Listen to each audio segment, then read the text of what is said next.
Yeah. So let's go into your book. Okay. Yeah. You, like I said, I enjoyed the read. There's a lot of things I want to touch on. Let's start off, I guess, a little playful with the quote, right? And I'm going to actually spin this quote to Please do. my question, if you don't mind. Um, you had a quote, and it said, "Real G's move in silence like lasagna." Big fan of Lil Wayne. He raps a lot about Yes. money, so that brought me in a lot. But one thing I want to talk about is moving in silence. When you talk about somebody's individual personal finances, it's a lonely place. You can be married and still not have a partner to talk about finances with, which you probably are well aware of with the Yeah. people that you serve. So, talk about the loneliness of managing money, because I think a lot of people don't realize it can be a quiet place when you sit down, look at your expenses, your outgoing, your investments, and you can't really talk to anybody about Yeah. And that's that element of vulnerability. Um, and vulnerability in and of itself, our capacity to be vulnerable, right?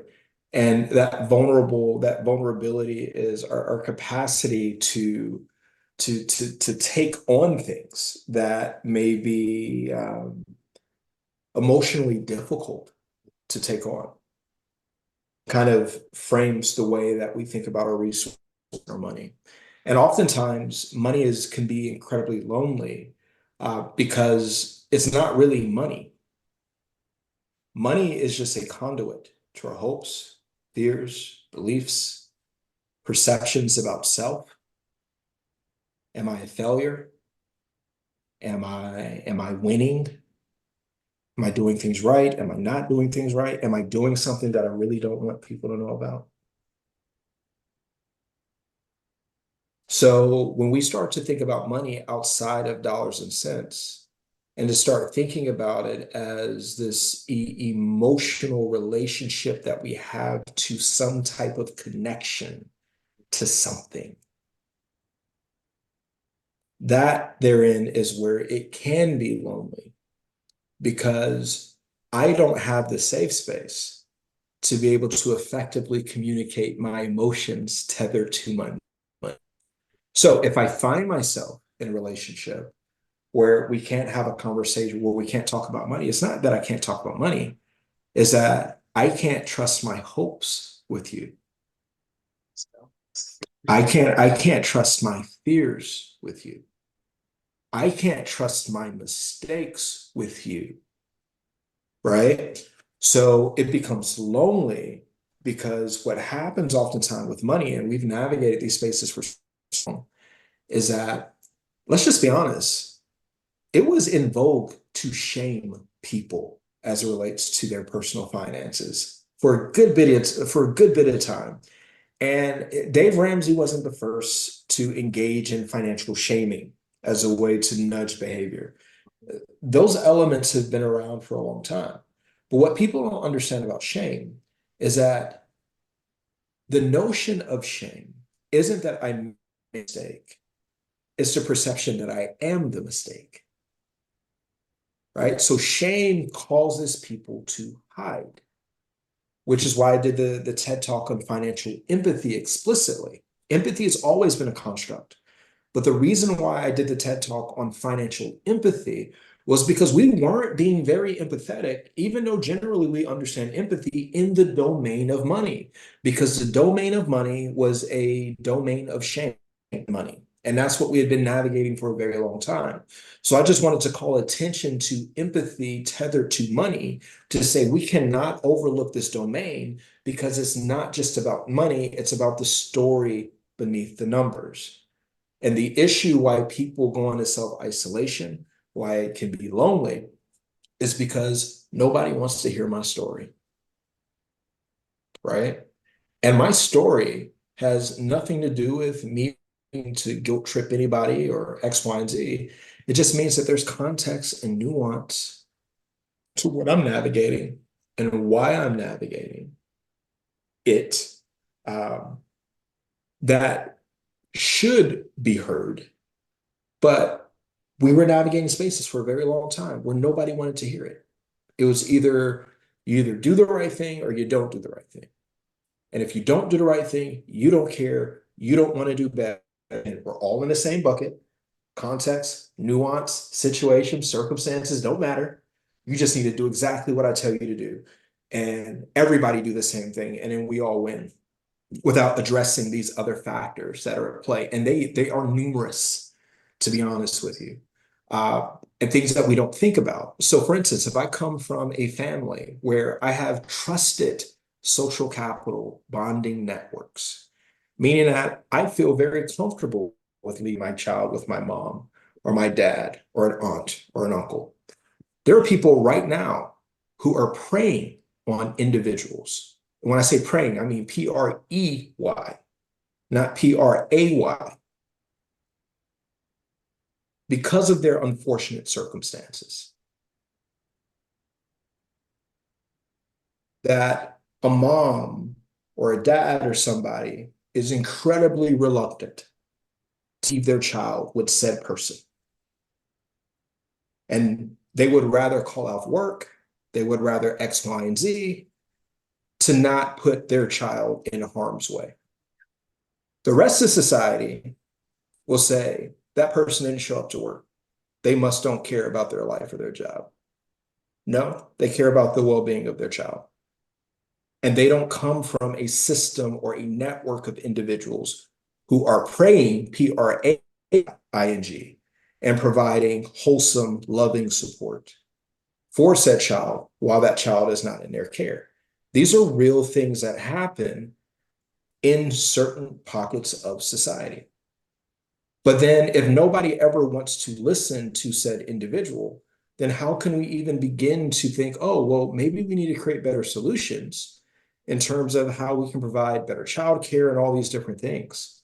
In years past, I proposed to one of the colleges that I was working for that, hey, we should really look at potentially looking at childcare and things of that nature on campus, or if there's something that we can provide, because we're trying to recruit these mothers to finish their degrees in the evenings, but they have to work throughout the day. Who's going to take care of their children while they're in class? So if we want to create a system where they can be successful and they don't have family support constructs that we would consider typical, but it's not typical for everybody, then that's what we need to do to ensure their success. We can't say we enrolled these students, they started and they didn't finish, they don't care. And no, it's because they don't have the appropriate systems to be successful to address the barriers that are arising for them. But if nobody is willing to listen, then we just sit with our struggles because the world is just going to think that we're complaining or X, Y, and Z. And then how can I even begin to communicate this? So we become insular, we become isolated, and it becomes a lonely place. And then what happens is that we sit in that situation, and maybe we're not making, maybe we aren't making the best decisions or choices, or maybe circumstances mean that this pain point is building. And then ultimately what happens is that pain point becomes bigger than the circumstance, and then people reach out for help. And then now you're sitting there trying to help somebody, and you're like, man, I wish you would have came and saw me like 2 years ago, right? Because we're not going to be able to just unpack this in 2 or 3 months. It's going to take time to work through this. So really at the end of the day, the reason why money can be a lonely place is because we don't have a safe space to express our vulnerability. When you find spaces where there's effective communication with couples, with parents, with so on and so forth, it means that we have space to communicate inconvenient things and still know that we're going to be received and we're going to be loved. We're not going to be judged. We're not going to be shamed. We can still have difficult conversations. We can still move through this. We can still hear each other, but it does not have a negative impact on relationship. People's finances, the ability to be able to communicate their innermost feelings and thoughts, oftentimes leads to isolation, because if I communicate these things, if I share this information, what does this mean as it relates to relationship and quality of relationship? And that is so incredibly unfortunate. Um, Even within a context of a relationship with people who are married or people who are together. Like, if you can't communicate your vulnerabilities, talking about here, right? And I think that money is a great space as a temperature check, Mhm. right? To assess whether or not, we might need to do some couples counseling. Because I don't feel safe communicating this to you. And that is to be able to accept saying that to yourself first, that I don't feel safe communicating these things to my partner, is literally the first step to recognize that there is a gap in our relationship where there is no grace. And without grace, how do we even begin to actually have this extraordinary, amazing relationship that we're showing on social media and all these other different places? We're going right back to it, right? What's the reality? What's the fiction of this? And it's so easy to live with the fiction because it appears and looks. We get the likes, we get the clicks, we get the short-term dopamine hit, but we can't communicate. Yeah, right. Actually, in that moment when we took that picture, right? And then after the picture, we didn't even talk the rest of the day. You get what I'm saying? Nobody cares, right? So really, it's our capacity to be vulnerable with self and within context of relationship, to know that we're not broken, Yeah. and that we can grow, we can be better, and grace is available to all of us in navigating this process. And so it can be lonely, but it doesn't have to be lonely. There is the flip side of this where, for instance, my wife came to me, she came the other day, she was like, babe, she was like, I want to buy a food processor. I'm like, why? I was like, are we just going to use this once and then not use it again? And she was like, she was like, the same way you only used the mixer one time that we spent all that. I was like, yeah, you got me. You're right. You're right. I only used it one time. That makes sense.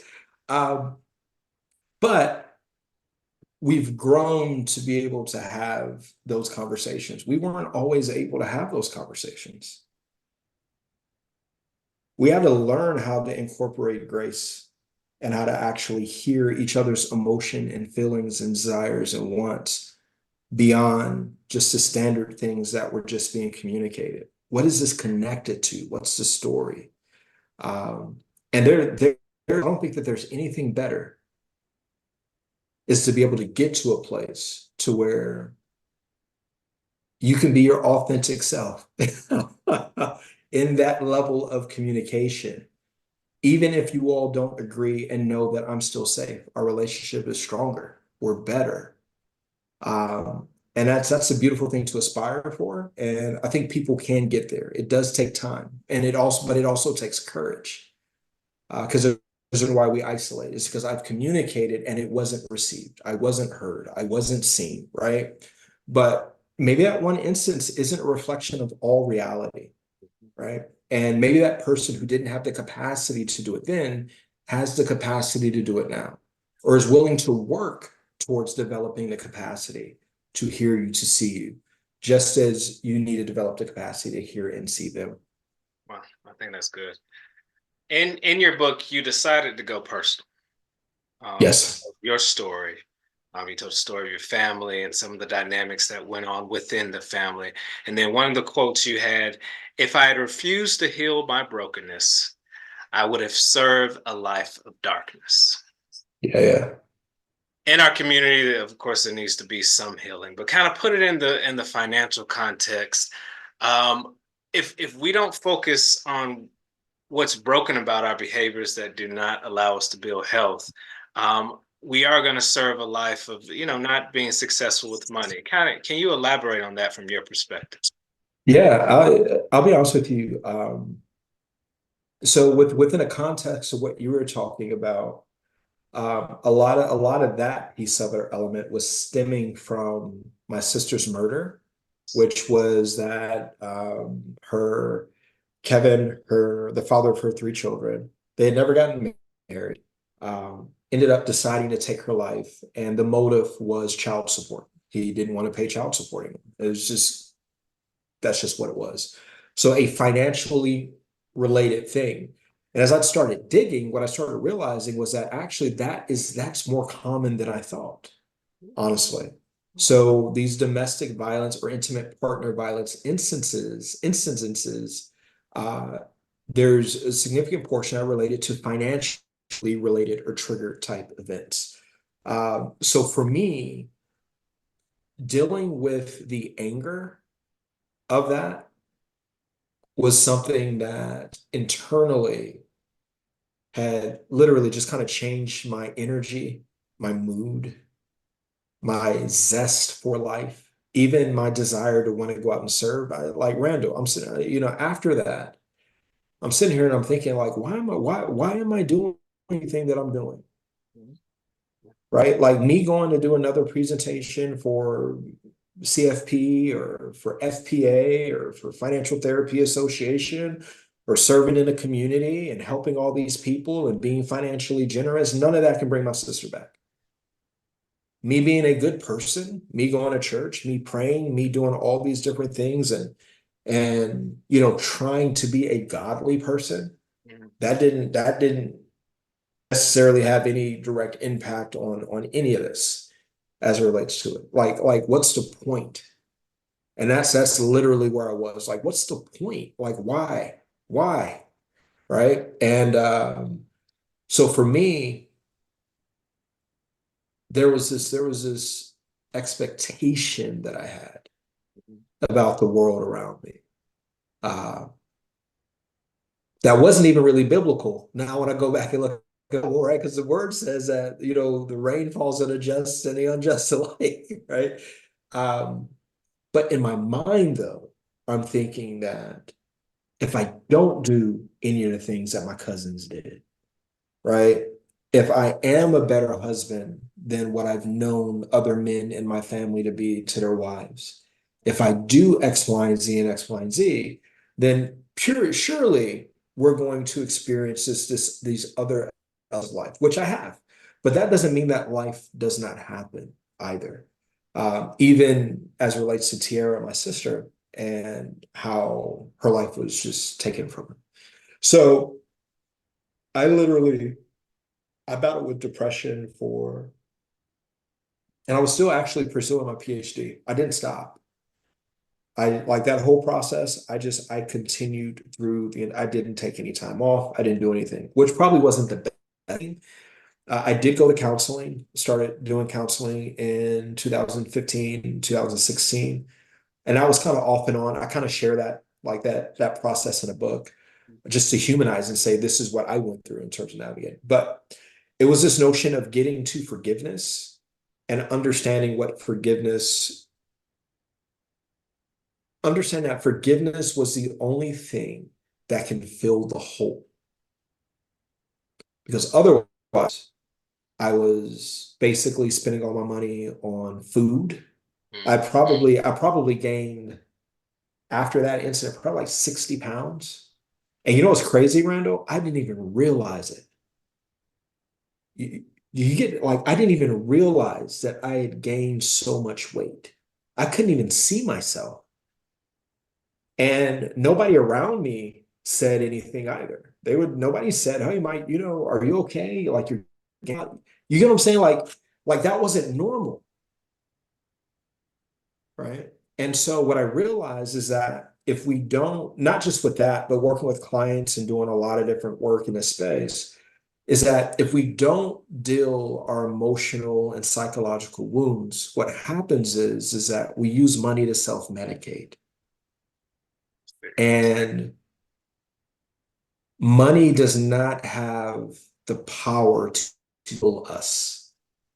The things that are marketed to us that we should buy, that we should desire, that we should want, these things don't have the capacity to make us whole. And so what happens oftentimes is that when people are navigating this perception of brokenness, or oftentimes in our society, let's just be honest, if people are broken, we're just now having a conversation about mental health, right? But even still, I think that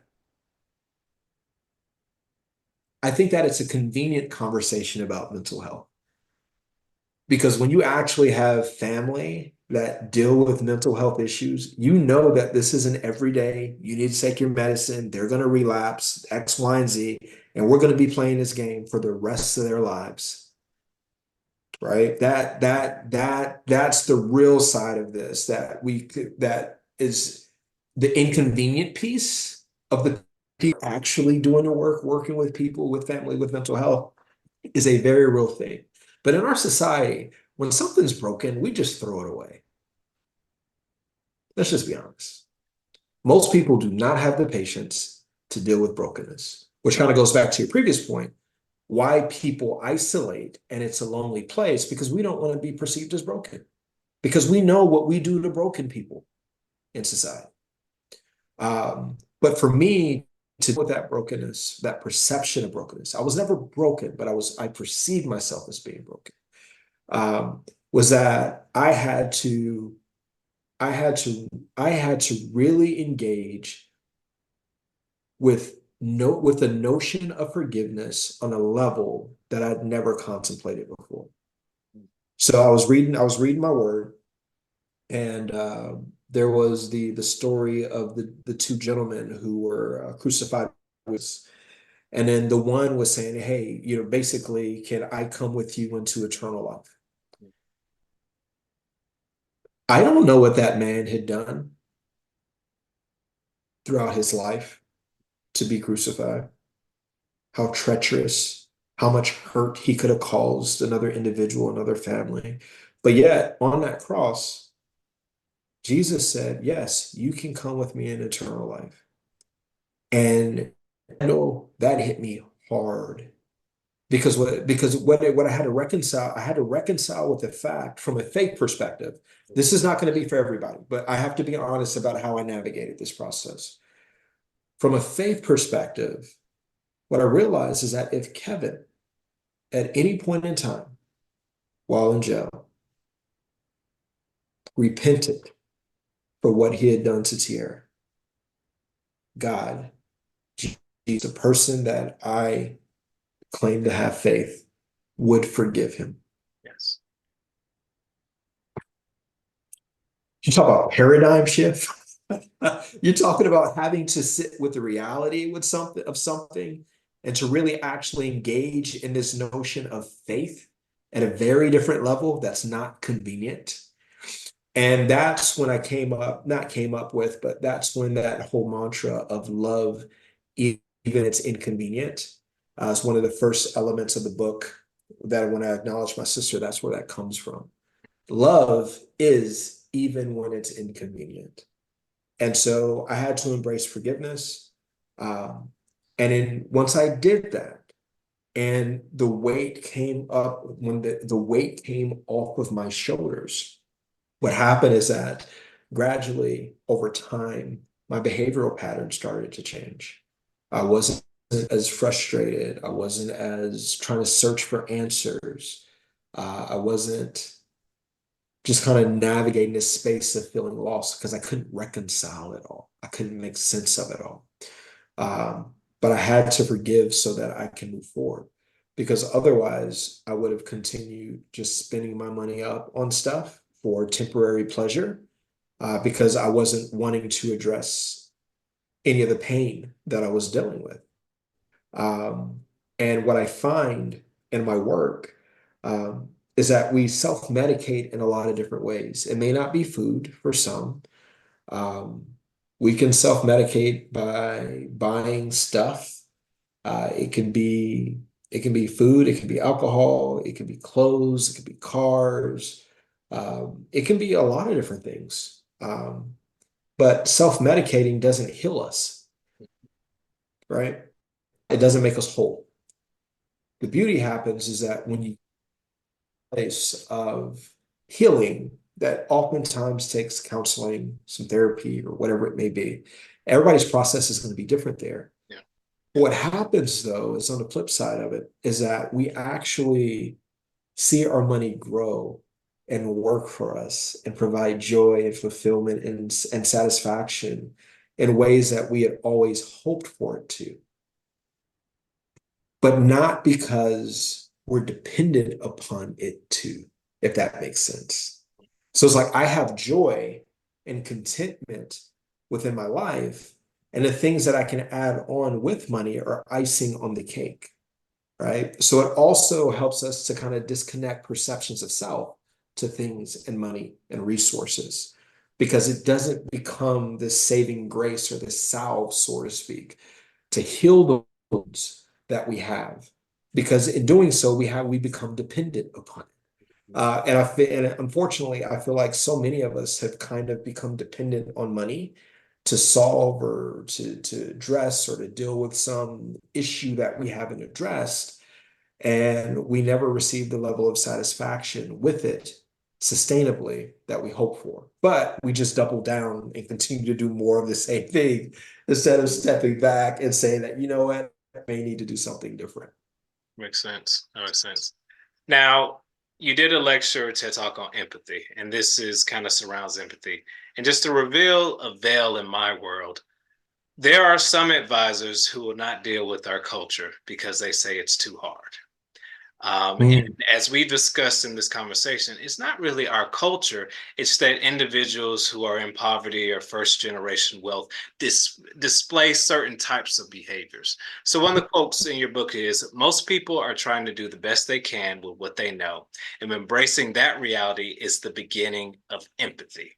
Okay. Yeah. So speak to taking people where they're at, the challenges that cause, especially when they try to interact with the system. And we all are part of some type of system. I'm part of a system, but speak Mhm. to taking people where they're at and the challenges that faces. Yeah. One, empathy is an act of courage. So if someone balks at the idea of being empathetic, it means that they don't have the capacity to engage in an empathetic process. And I honestly think that's a good thing because the last thing that you want is to try to help someone that does not lead to a compassionate end, right? Empathy, in and of itself, um, empathy is a outward experience of understanding the emotions or experience of someone else, meaning that I don't intuitively understand their emotions, or feelings, or experience. I literally have to have an outward experience of understanding someone else, right? Sympathy is a shared experience of emotion or feeling.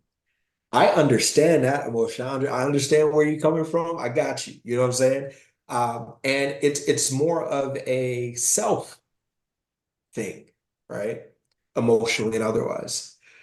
Empathy, on the flip side of it, is about other and doing what's in the best interest of other, and also having the capacity to regulate self while navigating a process that may create some dissonance, right? Because if I'm engaging with empathy and I'm having to go outside of myself, that means I have to step away from things that I've always known, paradigms, constructs, way people live life, cultural related things.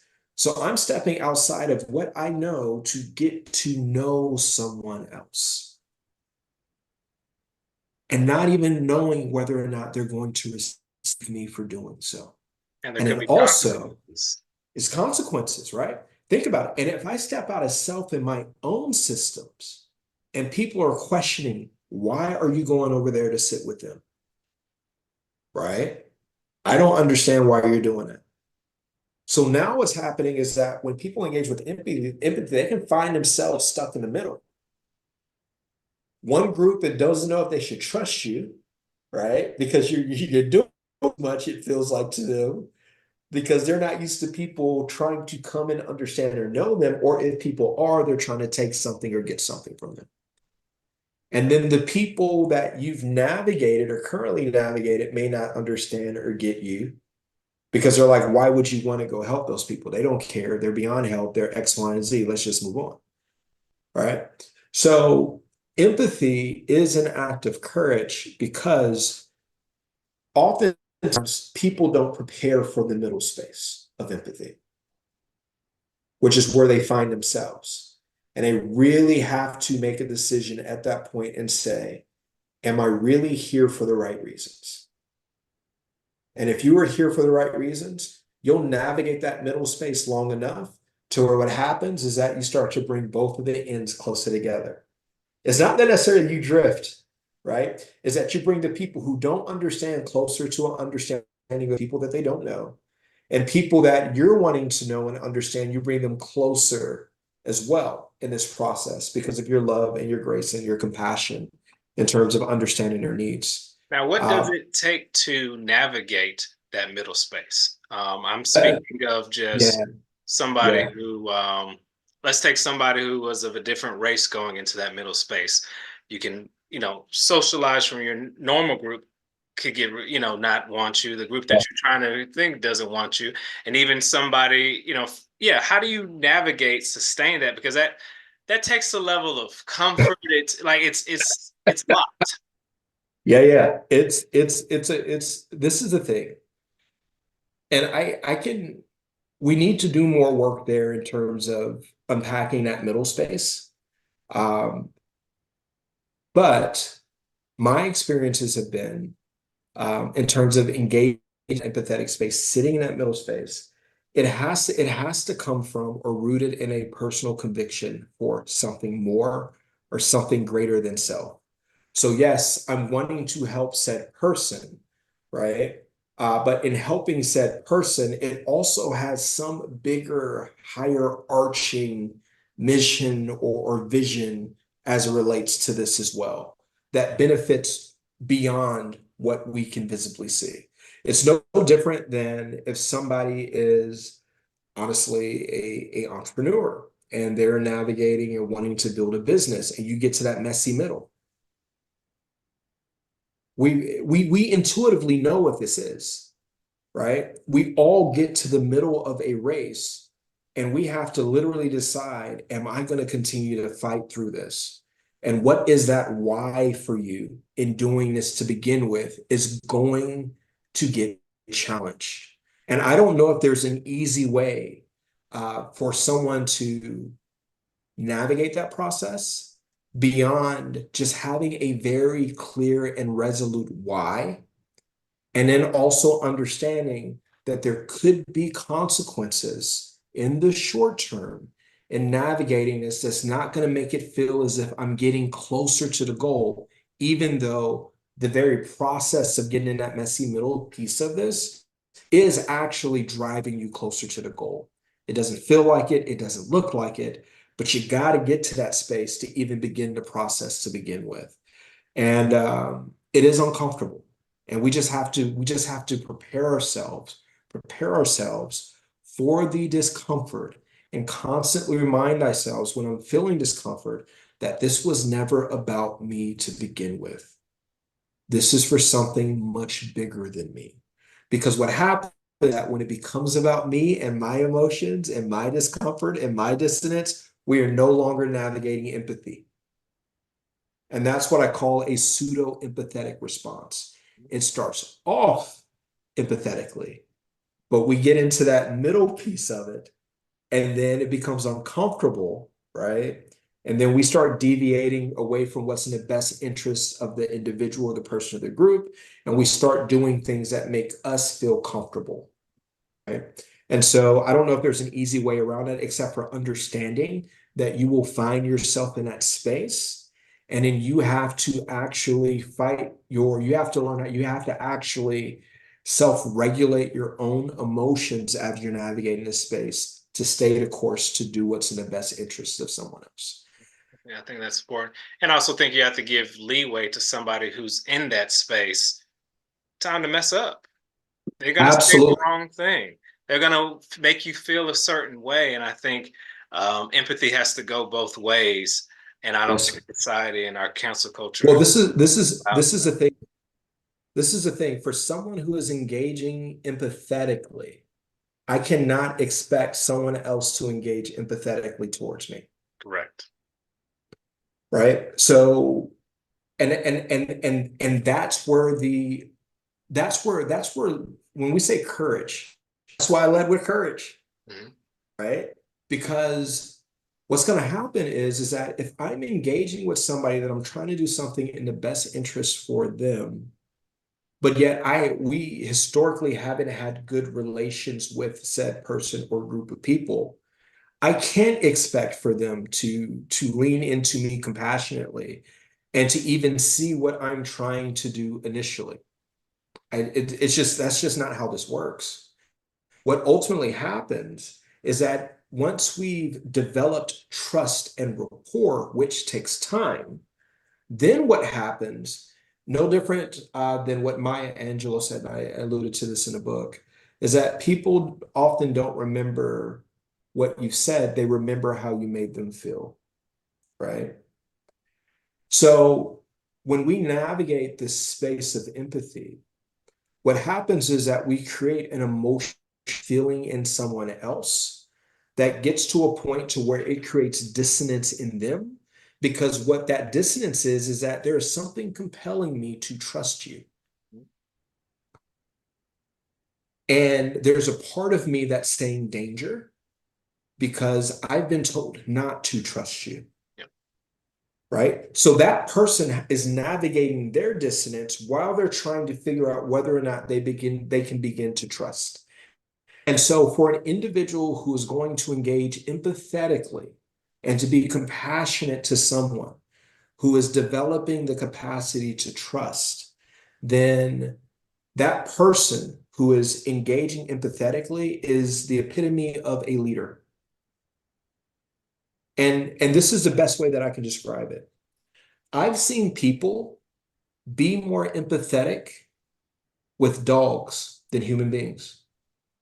I've literally seen stuff on social media where a neighbor calls and there's this dog that's barking and biting everybody and X, Y, and Z and this, that, or the other.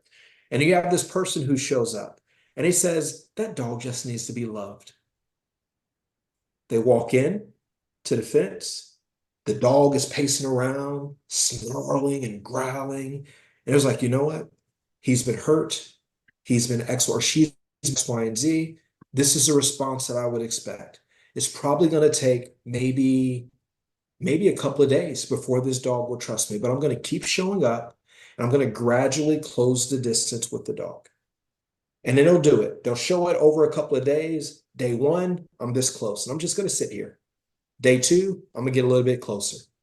Day three, dog still, I would not be in that fence with that dog. And I've even seen a situation where the dog even bit the person. The person's bleeding. They walk out and said, you know what? I moved too closely on the dog. It was never the dog's fault. The dog was never expected to be empathetic or to have compassion or anything, whatever it may be. It was that I breached the boundary too soon. I'm going to wrap it up. I'm going to heal myself. This dog is not beyond repair. They're just hurt. They're scared. And then eventually, after maybe day 3 or 4, they finally get the dog to come up. Skeptically, the dog comes, sniffs, and then walks away. And it just says, we're getting close. Then the dog comes back, eats a little food, then runs away. Then the next day, the dog comes and kind of sits right next to the person and is enjoying their company. And then the person is allowed to pet the dog. And then the dog's tail starts wagging. And then we have this amazing story. A year later, dogs with a family doing great, doing amazing X, Y, and Z. I find it incredibly difficult that something that we can understand intuitively and like almost a million times about human interaction with an animal that does not have the capacity to engage with reciprocity and never once question the process of that individual. We have to understand that people can be just as hurt, people can be just as skeptical, people can be just as X, Y, and but it's going to take individuals who are going to be courageous to Mhm. close the distance and the gap over time, because there's a much bigger mission and vision here. And so, yes, there are going to be mistakes that are going to be made. That's a part of the process. That's what leadership is. That's why you need courage, navigating a process. But if you're deciding to close the distance or the gap and to be the leader in that process, I am not expecting for the individuals that I'm being empathetic towards to have the capacity initially to reciprocate what I am giving to them. Because if that's the case, this was about me, my sensibilities, and how I want people to feel about me as I'm navigating the process, as opposed to actually gradually closing the gap, breaking down walls and boundaries so that we can actually lead to real, meaningful connection that then creates the space for leaning into in growth and in bringing people along. That's what the process looks like. And there is no shortcut. That's why individuals should not engage in an empathetic process lightly, because it does take a lot of self work, as well as work in terms of understanding a population or community in which you're trying to serve. How do you think about somebody calculating the cost of going on an empathetic endeavor? Yeah. Similar to how we don't know the full benefit of a degree, they might not know the full cost to them of being empathetic, stepping out on your own. It could be a loss of association, it could be a loss of a Yeah. spouse, loss of your life. Yeah. But Yeah. nobody knows the full extent. And as you know, the system can have some dark places. So, how do you think of somebody Yeah. anticipating those costs to know that I can hop out there and be empathetic because they may not know what's down the road. Yeah, absolutely. You honestly, you don't know the cost of navigating the process. I think the biggest thing is to find spaces where you can tap into the social capital of others to begin to learn what those costs are, what those barriers are in terms of navigating the process. So, for instance, one of the things that I recommend people do, is like, let's say an organization or financial planning firm that says that, you know what, we want to make sure that we're bringing in diverse, rich talent into our organization. When is the last time the leaders of that organization said that, you know what, let's go to the institution. Mhm, Let's go sit with the students. mhm. Let's go just initially hear what it is that they are desiring, what they're wanting in terms of experience. Let's go ahead and try to assess what they perceive to be boundaries to their success as it relates to our firm and all these other different things. And let's go in there not being this hierarchical relationship, but let's actually put our needs of ourselves beneath the students in this regard, to say that we're just here to hear, we're just here to learn, because we want to create a dynamic to where students like yourselves can come and be successful in our firm. But we too don't know what we don't know. And it's very important that we take some time to listen and to hear you all out. And some of the questions that were asked may feel uncomfortable to you, because you may be thinking, oh, you're sitting across from these powerful people or whatever it may be.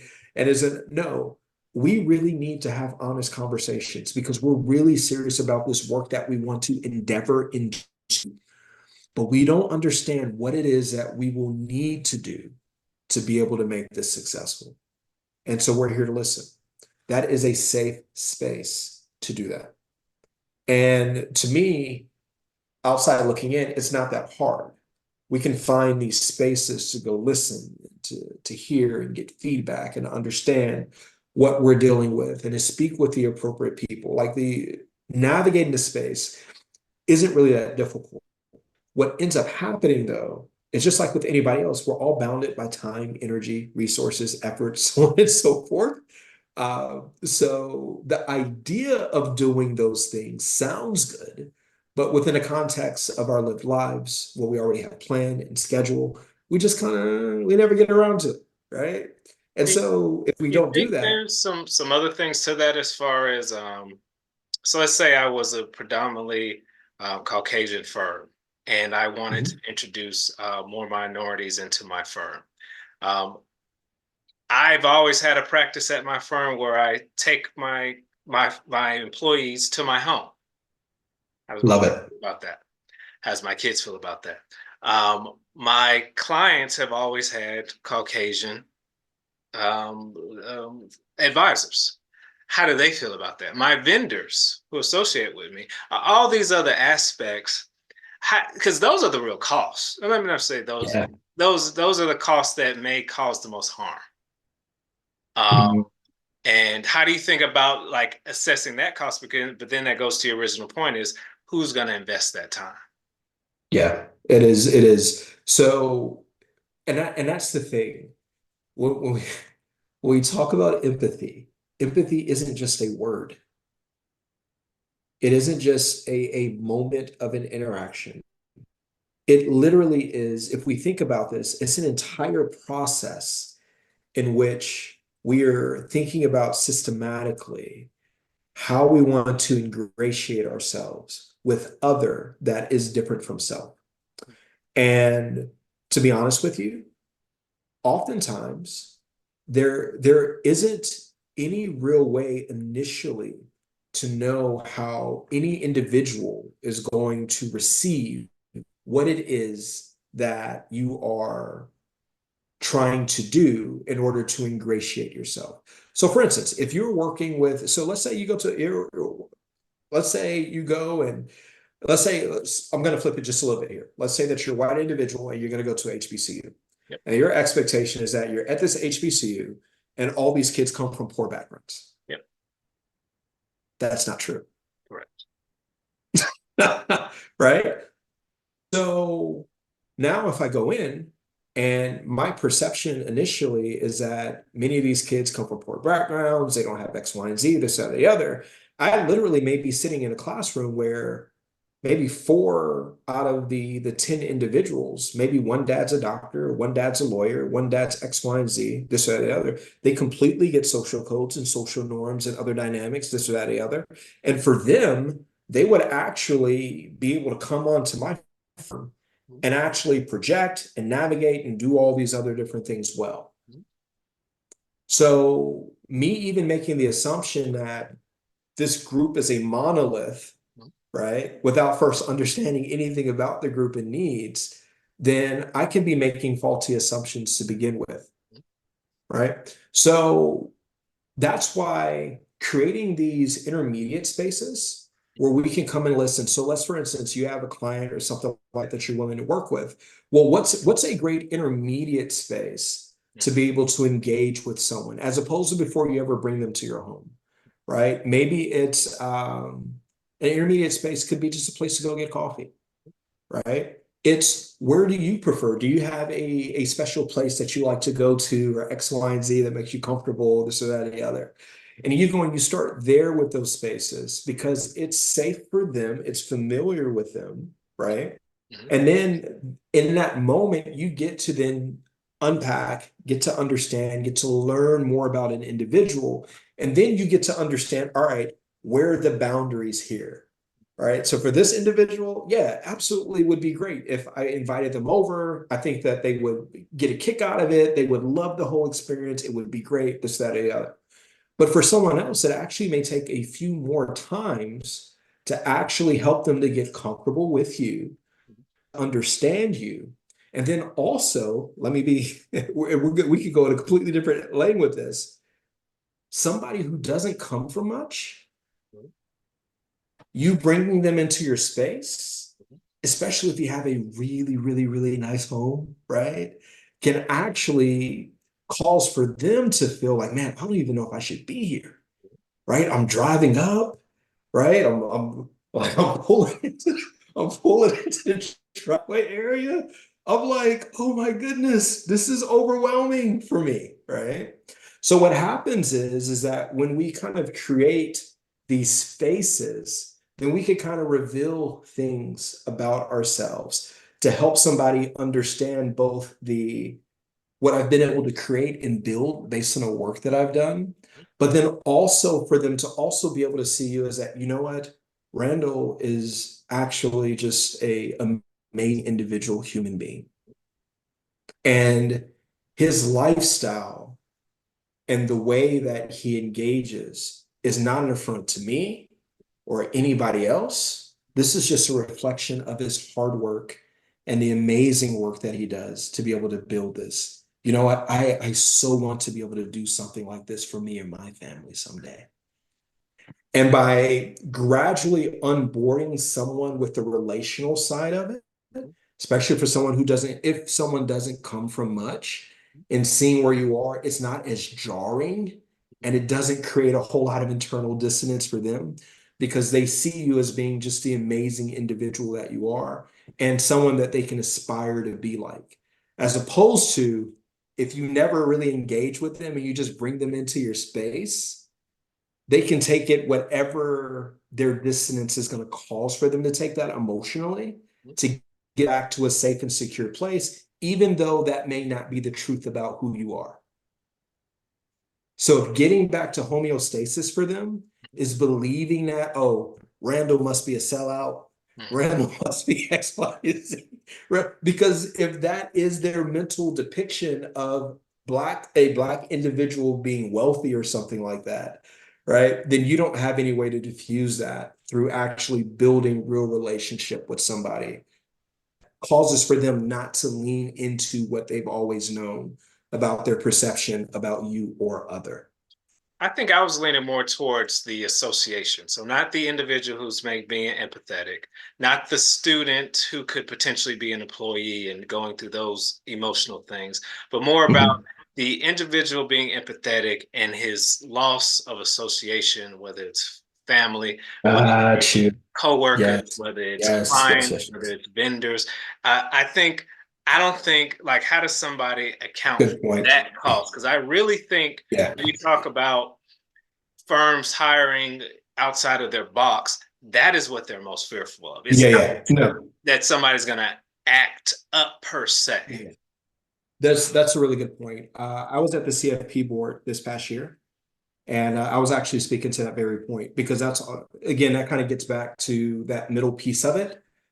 Because if I'm going to be empathetic and I'm going to bring people into my firm, that means that I also need to be communicating and setting a clear vision in my firm, and then also with the individuals who are key stakeholders in our firm, that this is a direction in which we want to explore. And we need to be thinking about how we can do this in a sustainable way. There is no easy way around that with different firms that I've seen try to do this and do this unsuccessfully is that they just popped up one day and said, this is what we're doing, this is how we're doing it, without actually addressing the needs of the individuals in the firm, without actually having a clear vision of what we're doing whatsoever, and being able to communicate the subset of value of why we're doing what we're doing. And I'm also leaning more towards taking on minority clients because I think that was bring on a worker, I believe, is very different than servicing minority clients. Still All there? right, so let me like go back to me in terms of what do you mean by bringing servicing minority clients? So the original question stated that, hey, I've been in certain circles where people say, it's hard dealing with clients that are minorities. Okay, they're coming from a different background. Like we said, we discussed it's more of a poverty problem. Yeah. What, and you talk about saying being empathetic, it starts in the middle. Okay. Mhm. And I said, and you said people have to understand that it's going to be a cost. My question was, how can they fully understand the cost? And are they willing to really sacrifice all of them, their family, in this case, their firm, and even their connections for that sacrifice? Because I think that's the root, I think, today of the problem of an individual who wants to be empathetic, but doesn't actually take that step. Yeah, so to kind of clarify here, I just want to tease out a piece of this here. Um, with regards to working with a minority client Right. and then being empathetic towards the needs of said client, right?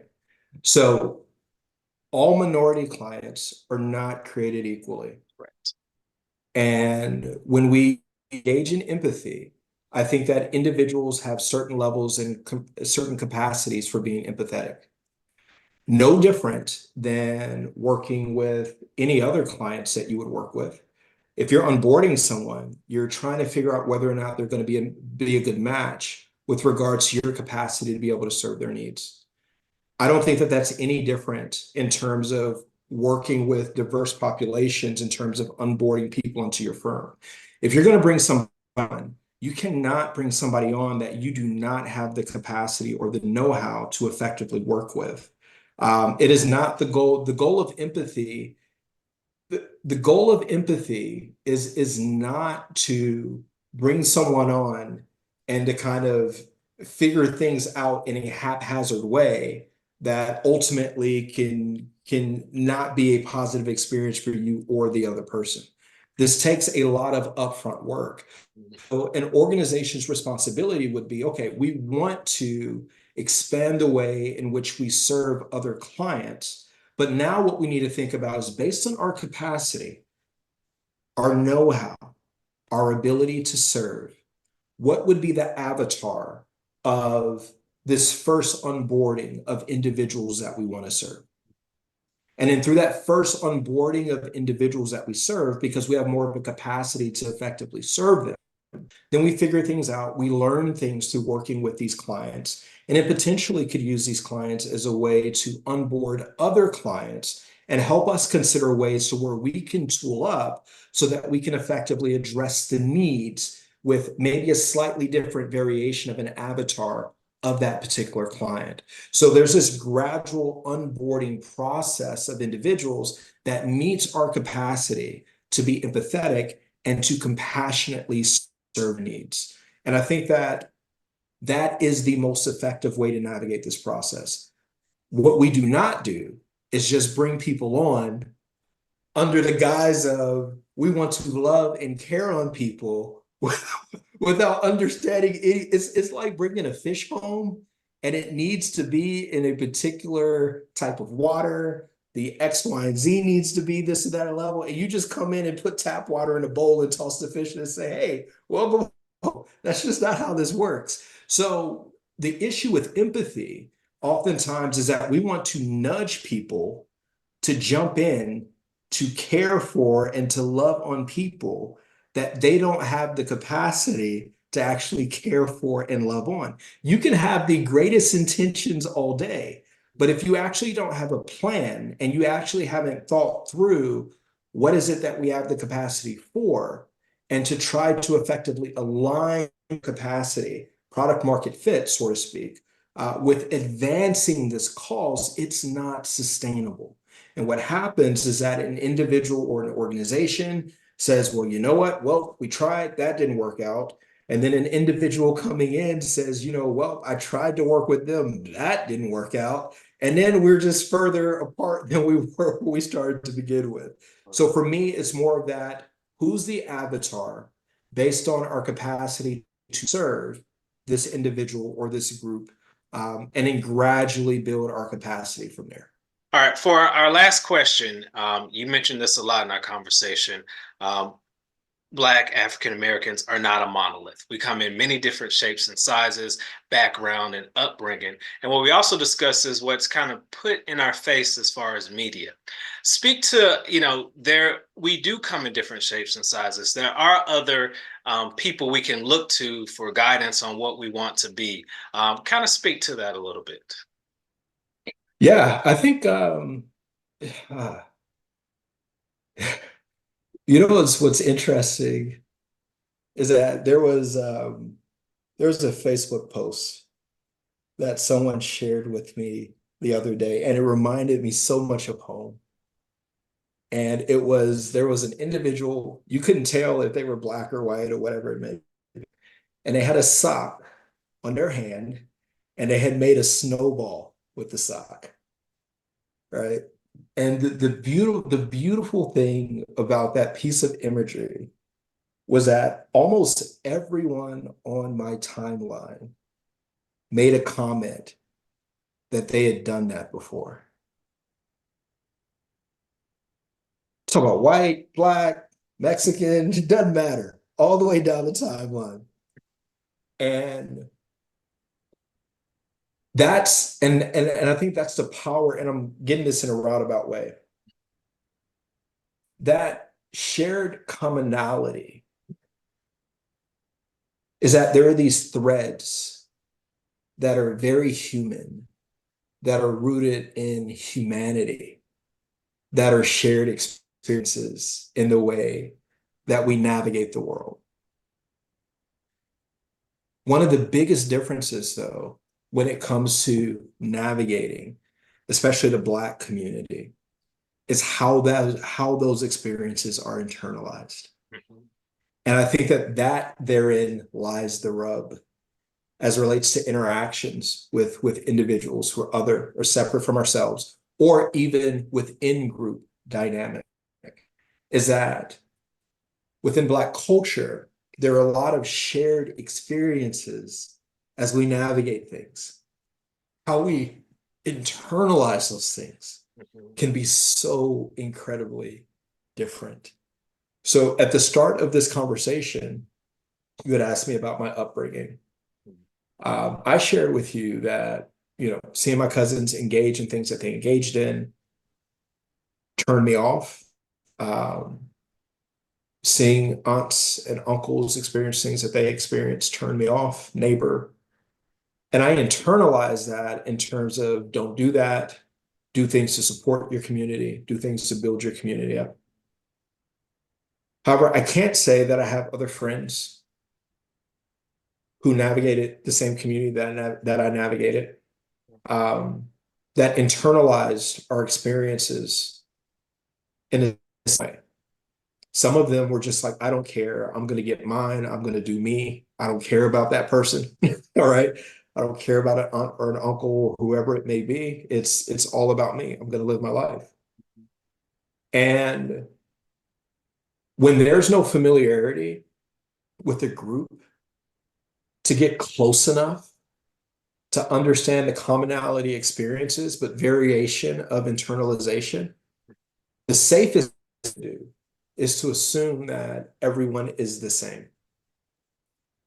And I would say that that's the thing that I struggle with the most with portrayals and depictions of the African American community, is that for whatever reason, the thing that so many of us gravitate towards as it relates to a common experience, and even in some instances, a common internalization of said experience, um, reflects the worst caricatures of who we are as a group of people, oftentimes. I can't speak to where that comes from, why that is, but it has been something that's been commonplace. And because of that, it makes it incredibly difficult to understand that there are incredibly diverse, rich perspectives, um, of individuals that either come from similar circumstances or different circumstances, that lead them down a similar path, that's incredibly beautiful, that's incredibly vibrant. And it is reflective of any population. Every population is incredibly vibrant, incredibly beautiful, and is incredibly diverse. And that's no different for individuals who are Black or African American. And so, in terms of just kind of thinking about your question and this whole notion of a monolith and a perception of Black people,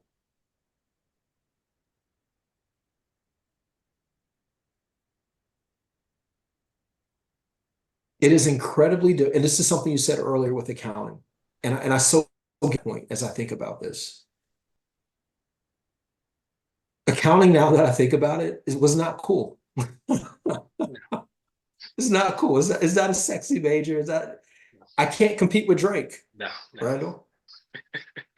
I can't compete with 21 Savage. I can't compete with the baby. I can't compete at the end of the day. That dynamic of popular culture, especially in music, is so pervasive and it's so powerful, but it's so singular in terms of perception, especially of Black male um, masculinity, and then also perception of Black women as well. It creates that narrative in terms of this is the essence of being in music and in culture. However, what we also know, as we were talking about with social media, these are just small snippets of this aspirational ideal of something that's effective marketing, that captures an essence of cool, that's good at selling something. It always has been, it always will be. And the best thing that we can do, and this is something that I do currently, um, in our own spaces, in our own domain, not necessarily to counteract these elements of what we would consider Black culture, because Black culture isn't one thing. And I can't say that it's not elements of hip hop. It's not elements of this. It's not, because it's all of it, right? Um, is to just be more present in the spaces in which we currently exist. Because what happens when you do the work that you do and I do the work that I do, um, it is very easy to not be involved and available in spaces where high schoolers or middle schoolers don't interact with you and me every day. So one of the things that I've done and I continue to do is that at least once a month, I make time to go to the local high school that we have here that my oldest goes to now, to just go engage with their FBLA class and talk about careers and just relationship stuff, what I'm listening to, what anime I'm reading, X, Y, and Z, and just engaging. What it does is that it just shares a more diverse perspective of who we are as individuals, as people. That's why I present for the CFP board.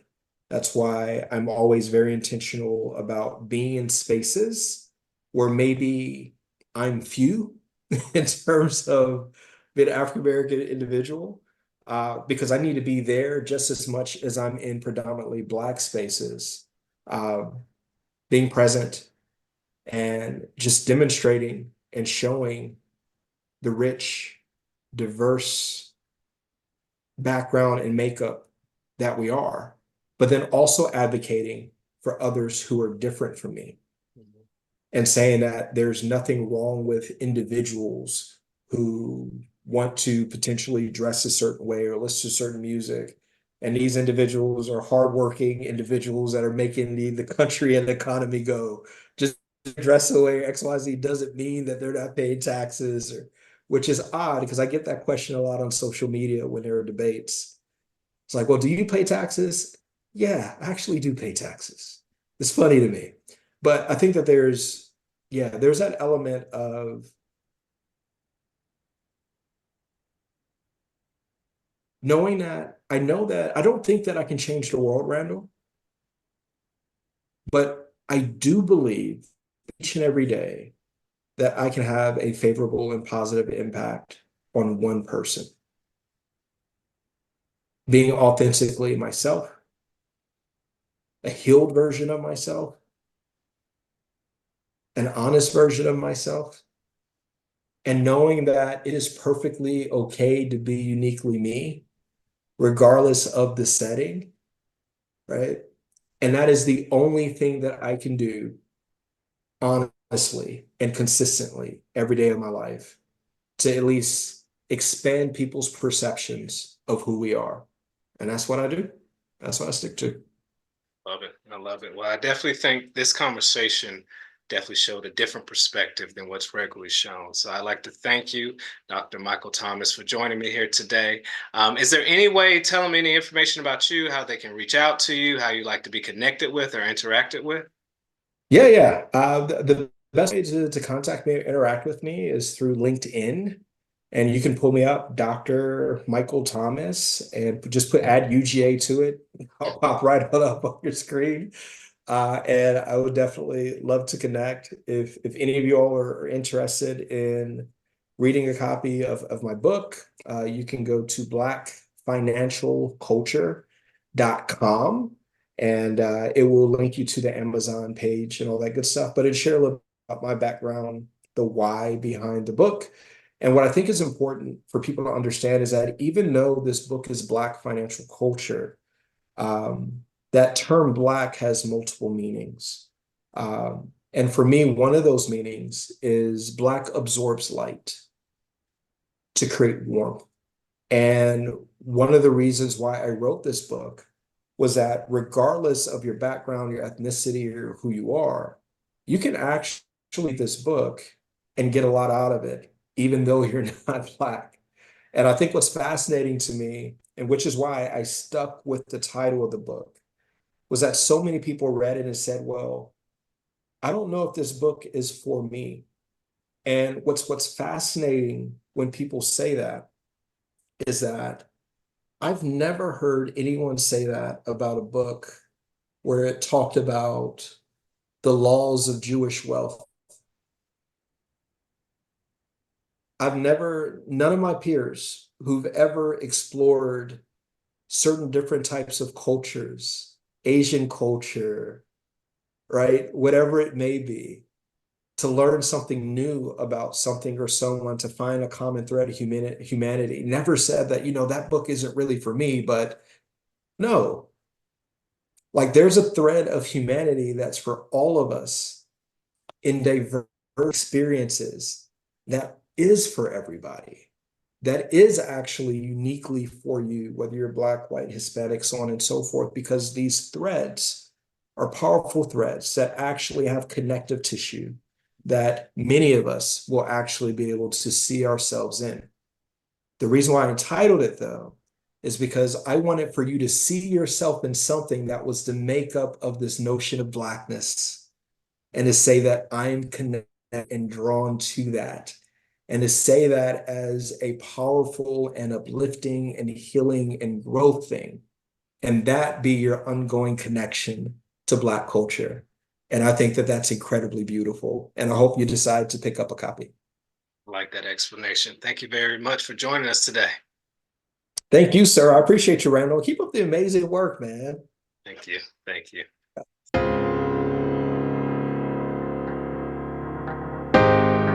Let's go, Uncle Money.